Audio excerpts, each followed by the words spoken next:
नमस्कार, मैं हूं आपके साथ मोनिका गुप्ता और आप देख रहे हैं हर खबर। बुलेटिन की शुरुआत करेंगे इस वक्त की बड़ी खबर के साथ। चंडीगढ़ से ये बड़ी खबर आ रही है। विधानसभा की कार्यवाही स्थगित की गई। 21 मार्च दोपहर 2 बजे तक के लिए स्थगित की गई है कार्यवाही। बजट सत्र के 8वें दिन सदन में गूंजे कई मुद्दे। आपको बता दें कि विपक्ष ने कई मुद्दों पर सरकार को घेरा और कई मुद्दों पर सरकार पर सवाल दागे। इसी को लेकर इस बीच सदन में विपक्ष का हंगामा भी देखने को मिला। आपको बता दें कि इसी दौरान विधानसभा की कार्यवाही को स्थगित किया गया। 21 मार्च दोपहर 2 बजे तक के लिए विधानसभा की कार्यवाही स्थगित की गई। तो इस वक्त की ये बड़ी और अहम जानकारी चंडीगढ़ से आपके सामने। विधानसभा की कार्यवाही को स्थगित किया गया। विपक्ष ने जोरदार हंगामा किया। बजट सत्र के 8वें दिन सदन में कई मुद्दे गूंजे। विपक्ष लगातार तमाम मुद्दों को लेकर सरकार को घेर रहा है। लगातार सवाल विपक्ष की तरफ से दागे जा रहे हैं, तो वहीं सरकार की तरफ से भी आपको बता दें कि खुद को डिफेंड किया जा रहा है, आंकड़े रखे जा रहे हैं और इसी के साथ यहां पर हंगामा भी सदन में देखने को मिला। और इस बीच विधानसभा की कार्यवाही को स्थगित किया गया। 21 मार्च दोपहर 2 बजे तक के लिए विधानसभा की कार्यवाही स्थगित की गई। इस वक्त की ये बड़ी और अहम खबर चंडीगढ़ से। विधानसभा की कार्यवाही स्थगित की गई। 21 मार्च दोपहर 2 बजे तक के लिए कार्यवाही को स्थगित किया गया। विपक्ष ने जोरदार हंगामा किया। कई मुद्दों पर विपक्ष ने सरकार को घेरा। वहीं सरकार ने भी खुद को डिफेंड किया आंकड़ों के साथ और तमाम सवालों के जवाब सरकार की तरफ से दिए गए। ये बड़ी और अहम खबर चंडीगढ़ से। विधानसभा की कार्यवाही 21 मार्च दोपहर 2 बजे तक के लिए स्थगित की गई और बजट सत्र के 8वें दिन सदन में कई मुद्दे गूंजे।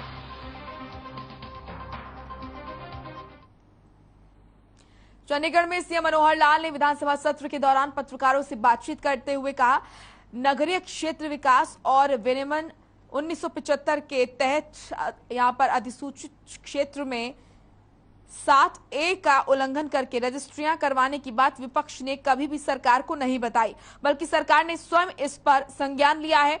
वहीं साल 2010 से 16 तक जो भी रजिस्ट्रियां हुई हैं उनकी जांच करवाई जाएगी। साथ ही कहा, जो भी भ्रष्टाचार के मामलों में संलिप्तता पाई जाएगी उसके खिलाफ बड़ी कार्रवाई की जाएगी।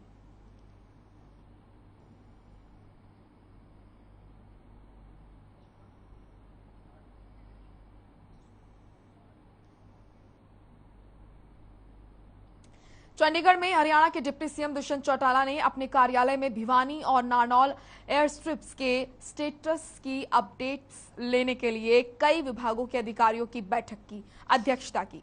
इस दौरान बैठक में जहां पिछले टारगेट को लेकर अधिकारियों से जवाब तलब किया गया, वहीं आपको बता दें कि चालू किए गए कार्यों को तय समय पर पूरा करने के निर्देश भी उन्हें दिए गए। साथ ही उन्होंने air traffic control building, fire station, hanger, VIP launch और गार्ड पोस्ट की ड्राइंग का गहनता से अध्ययन किया और रनवे की ग्रेडिंग के कार्य और 33,000 केवी पावर लाइन को शिफ्ट करने से संबंधित पूछताछ भी की। इतना ही नहीं, अतिरिक्त हैंगर, लिंक, टैक्सी डेक और एटीसी टावर को लेकर भी अधिकारियों से फीडबैक लिया गया और सभी कार्यों की टाइमलाइन देते हुए उन्हें पूरा करने के निर्देश दिए गए।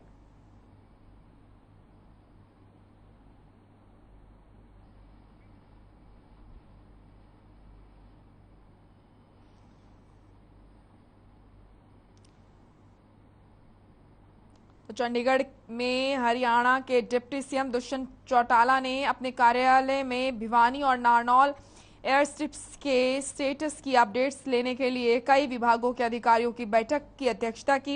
इस दौरान बैठक में जहां पिछले टारगेट को लेकर अधिकारियों से जवाब तलब किया गया, वहीं चालू किए गए कार्यों को तय समय पर पूरा करने के निर्देश भी डिप्टी सीएम दुष्यंत चौटाला की तरफ से दिए गए। साथ ही उन्होंने air traffic control building, fire station, hanger, VIP launch और गार्ड पोस्ट की ड्राइंग का गहनता से अध्ययन किया और रनवे की ग्रेडिंग के कार्य को और 33,000 केवी पावर लाइन को शिफ्ट करने से संबंधित पूछताछ भी की गई। इतना ही नहीं, अतिरिक्त हैंगर, लिंक, टैक्सी टैक और एटीसी टावर को भी लेकर अधिकारियों से फीडबैक लिया।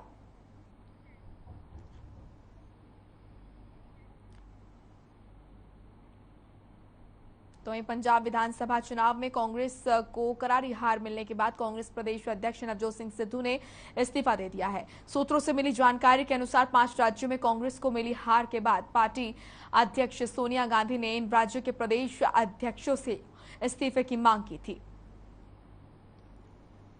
वहीं नवजोत सिंह सिद्धू ने ट्वीट किया, कांग्रेस अध्यक्ष की इच्छा के मुताबिक मैं पंजाब कांग्रेस अध्यक्ष पद से इस्तीफा देता हूं। और ये तस्वीर आप देखिए जहां पर इस्तीफे की एक कॉपी नजर आ रही है। नवजोत सिंह सिद्धू ने इस्तीफा दिया। पंजाब विधानसभा चुनाव में कांग्रेस को करारी हार मिलने के बाद कांग्रेस प्रदेश अध्यक्ष नवजोत सिंह सिद्धू ने इस्तीफा दिया है। आपको बता दें कि सूत्रों से मिली जानकारी के अनुसार 5 राज्यों में कांग्रेस को मिली हार के बाद पार्टी अध्यक्ष सोनिया गांधी ने इन राज्यों के प्रदेश अध्यक्षों से इस्तीफे की मांग की थी। वहीं नवजोत सिंह सिद्धू ने ट्वीट किया, कांग्रेस अध्यक्ष की इच्छा के मुताबिक मैं पंजाब कांग्रेस अध्यक्ष पद से इस्तीफा देता हूं। और ये तस्वीर आप देख रहे हैं, नवजोत सिंह सिद्धू ने इस्तीफा दिया है। इसकी कॉपी आप देख रहे हैं। इसमें आप देख सकते हैं लिखा गया है कि कांग्रेस अध्यक्ष की इच्छा के मुताबिक मैं पंजाब कांग्रेस अध्यक्ष पद से इस्तीफा देता हूं। सोनिया गांधी ने की थी इस्तीफे की मांग। नवजोत सिंह सिद्धू ने ट्वीट कर इसकी जानकारी दी।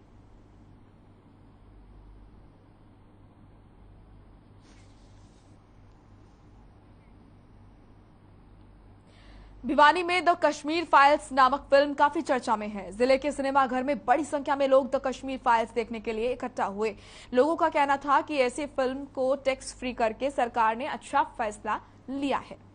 वहीं आपको बता दें कि यहां पर राष्ट्रीय स्वयंसेवक संघ के सदस्यों ने परिवार समेत इस फिल्म का खूब लुत्फ उठाया और साथ ही मौके पर लोगों ने भारत माता की जय के नारे भी लगाए। इस दौरान संघ के प्रांत प्रमुख मुख्य मार्ग अधिकारी प्रदीप शास्त्री ने कहा कि इस फिल्म में सच्चाई दिखाई गई है और किस प्रकार कश्मीरी पंडितों पर अत्याचार किया गया था, इस अत्याचार के बारे में इस फिल्म में पूर्ण रूप से दिखाया गया है।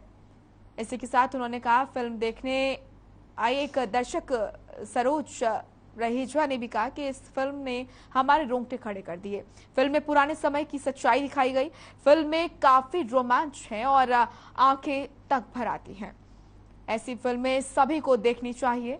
तो अलग अलग प्रतिक्रियाएं यहां पर द कश्मीर फाइल्स फिल्म को लेकर आ रही है। राजनीतिक गलियारे से भी यहां पर प्रतिक्रियाएं आ रही हैं। बॉलीवुड हस्तियां भी इस फिल्म को लेकर अपनी अपनी प्रतिक्रियाएं दे रही हैं।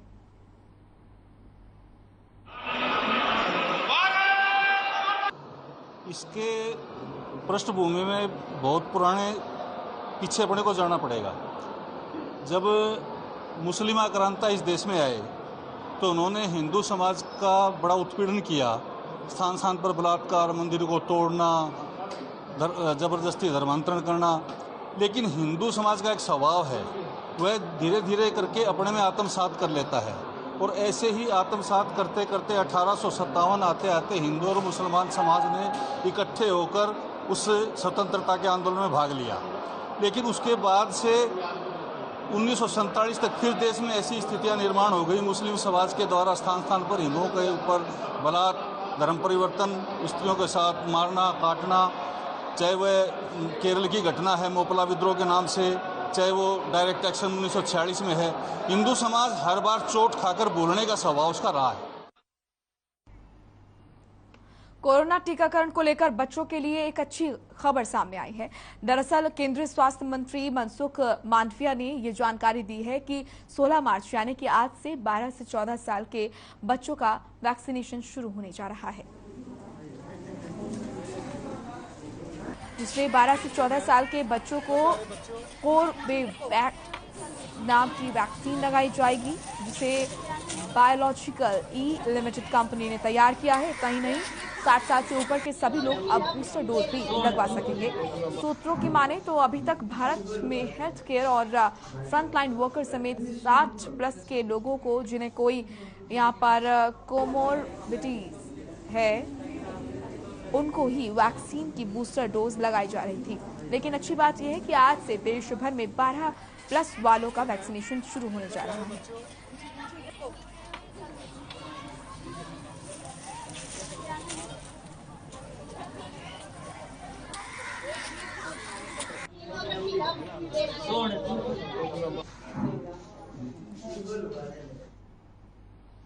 आज नेशनल वैक्सीनेशन डे है, जिसके चलते केंद्र और राज्य सरकार ने बच्चों के कोविड वैक्सीनेशन की शुरुआत की, जिसके तहत गुरुग्राम में 82 कोविड सेंटर बनाए गए हैं, जहां आपको बता दें कि यहां पर 12 से 14 साल के बच्चों को कोर्बेवैक्स नाम की वैक्सीन लगाई जाएगी।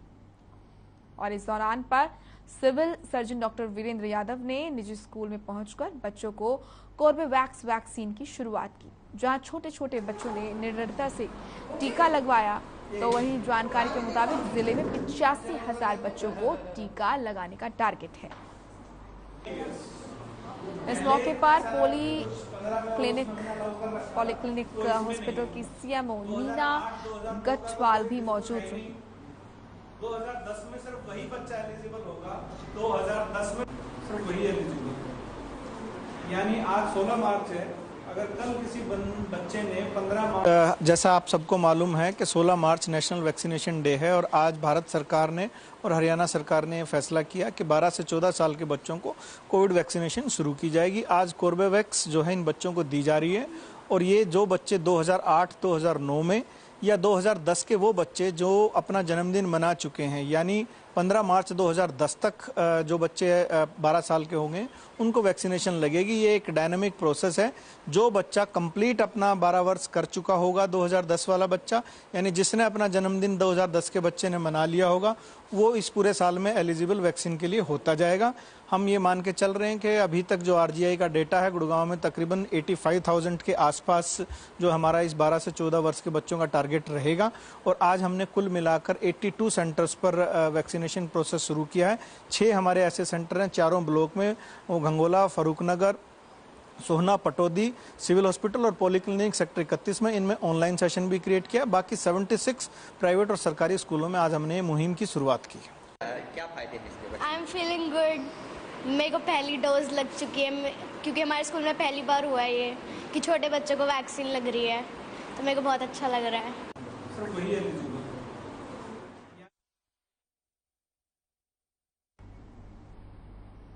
हरियाणा के जींद में पहले ही दिन बच्चों के लिए वैक्सीन नहीं पहुंची। आपको बता दें कि 12 से 15 साल के बच्चों को आज से कार्बोवैक्स वैक्सीन लगनी थी। जिले में वैक्सीन के नोडल अधिकारी नवनीत का कहना है कि वैक्सीन आज शाम तक पहुंचेगी और कल से बच्चों को वैक्सीन लगनी शुरू भी हो जाएगी। इसके साथ ही 60 साल की उम्र से ऊपर के बुजुर्गों के लिए यहां पर प्रिकॉशन डोज भी कल से लगनी शुरू हो जाएगी। बच्चों को ये वैक्सीन स्कूलों में लगवाई जाएगी, जबकि बुजुर्ग ये वैक्सीन स्वास्थ्य केंद्रों पर जाकर भी लगवा सकते हैं।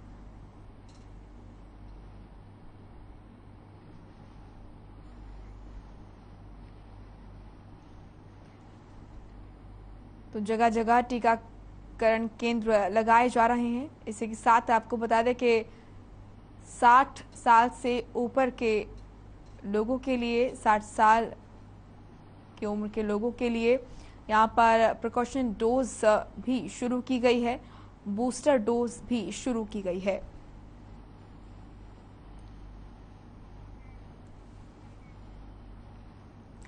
यमुनानगर में बेमौसमी बरसात से पहले ही गेहूं की फसल को काफी नुकसान हो चुका है, तो वहीं अब तापमान बढ़ने पर पीला रतुआ नाम की बीमारी ने फसलों पर अटैक कर दिया, जिससे किसानों की चिंता बढ़ गई है। किसानों की माने तो बीते साल के मुकाबले इस बार ज्यादा केस सामने आ रहे हैं। वहीं आपको बता दें कि आंकड़ों के मुताबिक अब तक 53 एकड़ फसल में पीला रतुआ की बीमारी आ चुकी है, जिससे कि 20 से 30% फसल प्रभावित हो रही है। वहीं कृषि विभाग के अधिकारी किसानों को पूरी चौकसी बरतने की बात कह रहे हैं।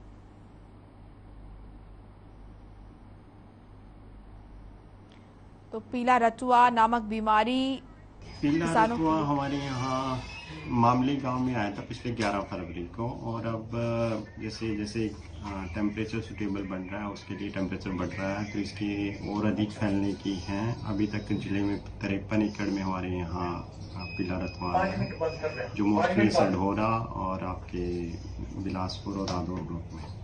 नहीं, कारण तो इसका पक्षियाँ पैथोजन है, एयर के साथ ये मूव होता है। जैसे जैसे हवा चलेगी और टेम्परेचर फेवरेबल मिलता है तो ये फैलता चला जाता है। और यही है। और जहाँ भी नमी मिलेगी, जैसे पीछे बारिशें हुई और हमारा जो बरसाती नदियाँ हमारे यहाँ से गुजरती हैं, उनके नज़दीक जहाँ भी नमी ज़्यादा है तो वहाँ चांसेस ज़्यादा है इसके आने के। इसके लिए रिकमेंडेड दवाइयाँ हैं पैकेज प्रैक्टिसेस में, चाहे आप टेबिकोनाजोल दवाई का स्प्रे कर सकते हैं या प्रोपिकोनाजोल दवाई 200 से 250 ml प्रति एकड़ के हिसाब से यदि दवाई समय रहते कर देंगे या शाम के समय, तो ये बीमारी से बचा जा सकता है। पीला रतुआ एक वो बीमारी है जो गेहूं में पैदा हुई है, जो इस फसल में पैदा हुई है। वो इस गेहूं की फसल में बीमारी लगी हुई है। इस बीमारी का बहुत ही नुकसान हो गया आज के टाइम में। पहले तो बरसात से गेहूं में खराब हो चुकी है और अब ये बीमारी लग चुकी है।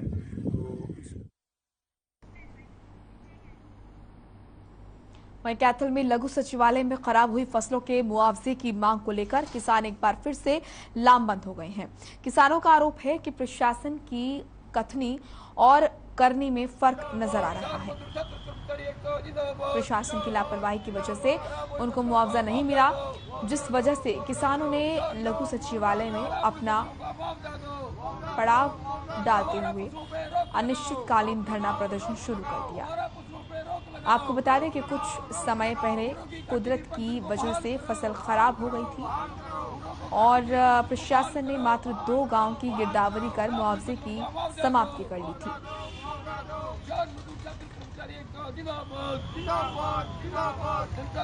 हम धरना प्रदर्शन मुख्य रूप से इसलिए कर रहे हैं कि पीछे जो किसानों की जो फसलें खराब हो गई थी, पूरा जिले में केवल 2 गांव ऐसे हैं, दनौरी और बट्टा, जिसमें मुसलधरी खराब हुई थी। इस प्रशासन ने, ये गूंगा बहरा प्रशासन ने कहीं का भी कोई खराब नहीं दिया, केवल इन 2 गांव को छोड़कर। और जब इन 2 गांव की स्पेशल गिरदौरी होगी, इन्होंने रिपोर्ट कर दी, मगर इन्होंने जानबूझकर खामी छोड़ दी। उसमें इन्होंने बजट की मांग नहीं करी। जब हमने दबाव डाला, अब इन्होंने 11 तारीख को जाकर बजट की मांग करी है। और हमारा ये निर्णय है कि जब तक एक पैसा किसानों का मुआवजा का नहीं मिलता, जो खराब हुई फसलें हैं, ये धरना एज इट इज जारी रहेगा। एक तो मुख्य मांग हमारी है। दूसरी हमारी मांग यह है कि बहुत से लोगों ने बीमा करवाया है, उसका सर्वे हो चुका है, मगर उनके पास इस चीज का कोई प्रूफ नहीं है कि तेरा सर्वे भी हुआ है ना हुआ। तेरा सर्वे हुआ तो आपने कितना पैसा मिलना है। ये प्रदर्शन हम इसलिए कर रहे हैं कि जो है ना, एक तो हमारे साथ जो ना किसानों के साथ बहुत बड़ा धोखा किया यहाँ के जिला प्रशासन ने। जब सरकार की ओर से विशेष गिरदावरी की बात आई तो केवल जीरी ही खराब नहीं हुई थी, बहुत सी लोगों की कपास भी खराब हुई थी। और हमने जो है ना, इनको कहा था कि पूरे जिले के अंदर सभी फसलों का जो है ना विशेष गिरदावरी की जाए। इन्होंने हाँ भरी, लेकिन उसके बाद जब विशेष गिरदावरी की तो केवल 2 गांवों की विशेष गिरदावरी करके और बाकी सारे जो ना लीपा पोती इन्होंने कर दी, जिसका हमें उस टाइम नहीं पता चला, अब पता चला है। कौन से गाँव की थी? केवल बरटा और दनौरी की इन्होंने विशेष गिरदावरी। बाकी सारी जो की कराई थी वो पता नहीं इन्होंने कहाँ किस खत्ती में डस्टबिन में डाली, कहाँ डाली, तो जिससे जो है ना सैकड़ों किसान जो हैं जिनकी फसलें बर्बाद हुई वो वंचित हो गए। वहीं गोला में पुलिस को बड़ी कामयाबी हाथ लगी है। मामला हल्के के गांव दावा का है, जहां पर पुलिस ने डोडा पोस्त की खेती करने वाले एक व्यक्ति को गिरफ्तार किया है। इसी के साथ ही मौके से 288 किलो 300 ग्राम अफीम की डोडा पोस्त फसल पकड़ी है। जानकारी के अनुसार आरोपी ने गांव के बीचों बीच अपने पशु के बाड़े में अफीम की डोडा पोस्त फसल उगाई थी। वहीं गुप्त सूचना के आधार पर कार्रवाई करते हुए पुलिस ने खेत पर ही आरोपी को धर दबोचा, जिसके बाद आरोपी को पुलिस ने कोर्ट में पेश किया, जहां कोर्ट ने सुनवाई के बाद आरोपी को न्यायिक हिरासत में भेज दिया है। आपको बता दें कि गोला चीका में नशे के खिलाफ कार्रवाई के लिए एसपी मकसूद अहमद पुलिस महकमे को निर्देश जारी उन्होंने किए हैं, जिसके तहत पुलिस लगातार इलाके में नशे की सौदागरों के खिलाफ कार्रवाई कर रही है।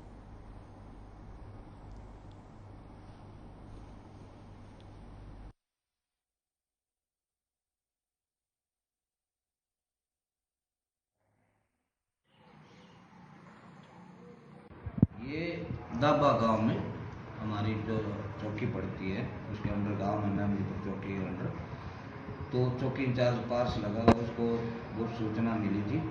उसके आधार पे उसने रेडिंग पार्टी तैयार करके और वहाँ मौके पर पहुँचा। 42 के नोटिस के जरिए मजिस्ट्रेट को मौके पर बुलाया गया और मजिस्ट्रेट के सामने पूरी कार्रवाई की थी। दाबा गांव का अमरीक सिंह है, जिसकी करीब 55 साल उम्र है और वो अभी उनकी खेती अपना जो गांव के बीच में उसका नौरा बना हुआ है पशु वगैरह का और बैठने के लिए उसने जगह बनाई हुई है। वहाँ करीब 2 क्विंटल 98 kg खेती बोलते हैं, खेती की हुई थी। उसकी पूरी कार्रवाई की, उसके खिलाफ एनडीपीएस एक्ट के तहत केस दर्ज किया, इन्वेस्टिगेशन की, आज उसको कोर्ट में पेश किया गया।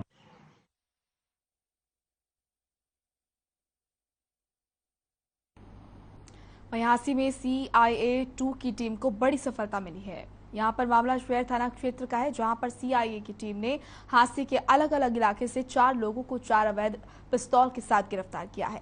CIA की माने तो आरोपियों का क्रिमिनल रिकॉर्ड भी रहा है। इस दौरान SP नितिका गहलोत ने जानकारी देते हुए बताया कि गिरफ्तार किए गए आरोपियों पर पहले 307 चेन स्नैचिंग जैसे कई मामले दर्ज हैं और साथ ही एक आरोपी को रिमांड के बाद जेल भेज दिया गया है।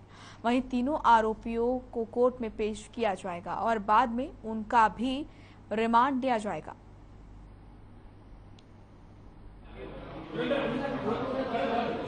कि पिछले 1 हफ्ते में हमने 4 नाजायज असले बरामद किए हैं, जिसमें 4 हमने आरोपी गिरफ्तार किए हैं और एक आरोपी की रिमांड लेके हमने उसको जेल में भेज दिया। बाकी 3 आरोपी अभी उनकी रिमांड ली जाएगी।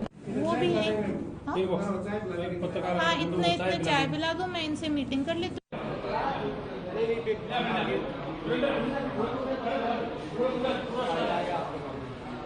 ये चेयर लगा लो।